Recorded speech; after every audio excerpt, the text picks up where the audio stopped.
to another session of Miss Thomas Learning from Home. Today I'm going to have a look at public health and the living conditions throughout the times. Now it's really important throughout each of these sections to be able to track what changes and what continues to stay the same. That's something the exam board will try and pick up on. So your 4 time periods: medieval, early modern, industrial, modern. And for this video I'm just going to focus on water, waste and housing, although there are other living conditions such as food that you could include. So medieval, they mainly get their water from the stream or from springs. They also put most of their waste within the food and within the streams. They use the streams for cooking. It is really a one-stop shop for everything. In the towns, and there are very few towns in the medieval times, they use conduits, but they have lead piping, which they did not know was poisonous. Consequently, instead of drinking water, many of the medieval people drank ale. I'm going to work down now to look at the early modern so we can track that change in continuity. So early modern, again, they're still using the streams. That continues. It is their main source of water. However, there is now water companies being set up and some do pay for piped water. In the towns though, the conduits now are really quite frequent and quite popular within towns, but you've also got the introduction and the change of the water seller. This would be a person who would carry buckets of water around and would sell it to the early modern town living people. In the industrial age, there is a change again. And you get more water companies being developing, and they will privately pay for water to be piped into your home. That was mainly for the rich.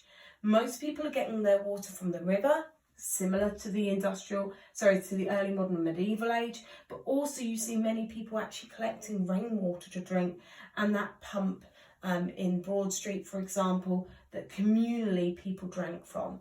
Water continues to be dirty in the industrial age, hence the cholera outbreak. So there is very little change throughout these first 3 sections. However, the modern section, we do see significant change.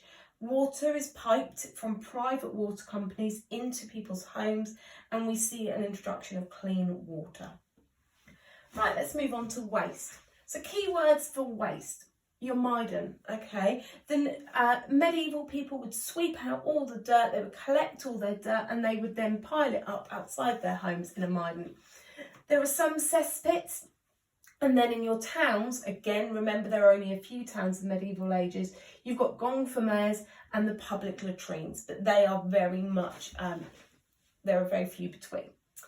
In the early modern times, you've got the introduction of rakers. They were people in the towns of early modern time who would go around and they would sweep up the waste and take them to the city walls.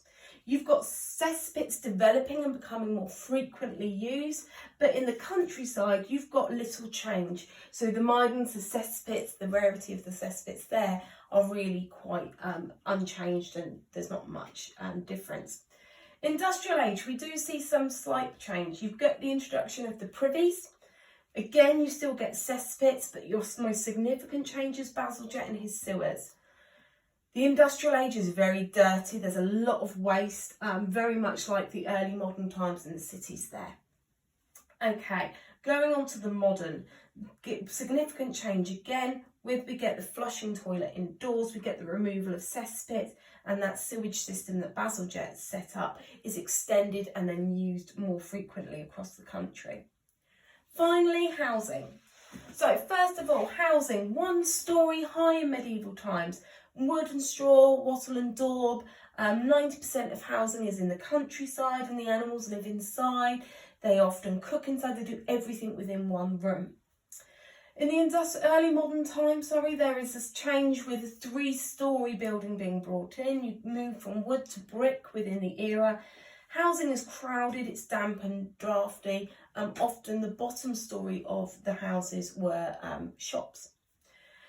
Change then into the industrial age. Again, it becomes very overcrowded. You've still got that continuity of damp and drafty. But the main change is this urbanisation and the introduction of back-to-back housing. Really quite a significant change. The most significant change though comes in the modern era. There are three main housing acts. You've got the 1909 Housing Act, which got rid of and made back-to-back housing illegal. 1919 Slum Clearance, making homes fit for heroes for our World War I soldiers. And then in 1930, further developments, finally with 1980 seeing council houses being introduced, and then the removal of council houses throughout this time. All of our houses at this time have flushing toilets and piped water, and vary between how many floors there are, but also are less crowded overall. Quite a significant change within this era. There's very little change between the medieval and early modern, and then you see a change, small change within the industrial. I hope that helps.